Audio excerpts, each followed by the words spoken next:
Well, we are feeling a bit of a cool down. I guess you could call it a cold front after coming off the hottest week of the year.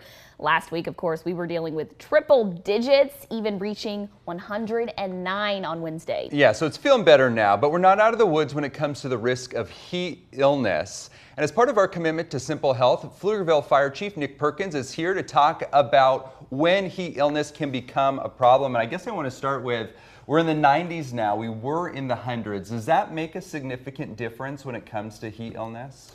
Well, while it's a little bit better, with high humidity and high temperatures, that's where you really get this kind of dangerous environment. And so while we're seeing, we're not seeing 100+ temps, we're still seeing those high 90s with high humidity. And so the risk is still there. Yeah, and how busy exactly when it was so hot last week were you guys, and what kind of calls were you getting specifically related to heat illness? Well, we're seeing increased call volume year over year, month over month, so we're just kind of busy as it is, but definitely seeing an increase over the last few weeks with environmental exposures. And so these are people who are getting caught in the heat, they're getting sick, they're being impacted, and it's kind of widespread. We're seeing both people who work outdoors for a living being impacted.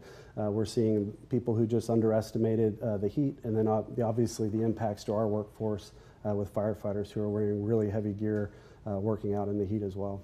And Jala mentioned, got to 109 last week. Is there a direct correlation, like when you're getting that hot, are more calls coming in? Yeah, definitely. So it is almost a guarantee that we're going to see some sort of environmental exposure call related to those high temps, and you can just plan for it.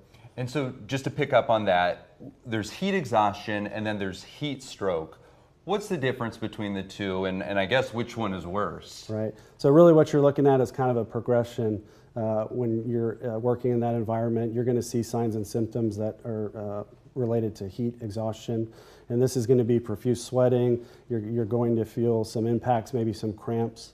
But once you proceed beyond that, you get into the heat stroke area, and that is where your body's normal mechanisms are not able to deal with cooling you off and operating in that temperature. So there'll be changes in your mental status, confusion, and really it can become life-threatening at that point.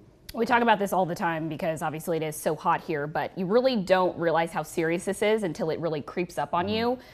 What types of patients are you guys treating? Is it people who are just outside working out and getting overheated, or is it as simple as somebody just sitting on their couch with no air conditioning? Yeah, we're typically seeing people who are outside. And so like I was saying earlier, you have people who work outside every day, all day, and all of a sudden this change happens. They're typically really acclimated, but this change is just so extreme that they can find themselves falling victim to the heat.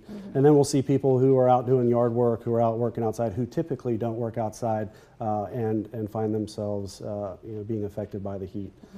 How do you treat for that? As a first responder, you come on someone who, I guess in some cases it could be as bad as they've lost consciousness. What do you do to get them back to where they need to be? Yeah, one of the first things we do is we get them out of the environment. So obviously we get them either indoors immediately where there's air condition. If that's not available, we get them inside of an ambulance or a fire truck, get them in that air condition, and we begin kind of assessing them from there. A lot of times we'll look to giving them fluids, and we can also do other measures depending on their temperature to bring their temperature down.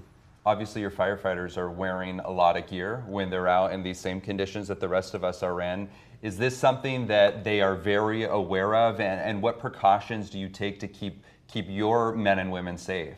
So every morning we have a conference call and we talk about what we're going to do for the day, and the first thing we talk about during times like this is the temperature.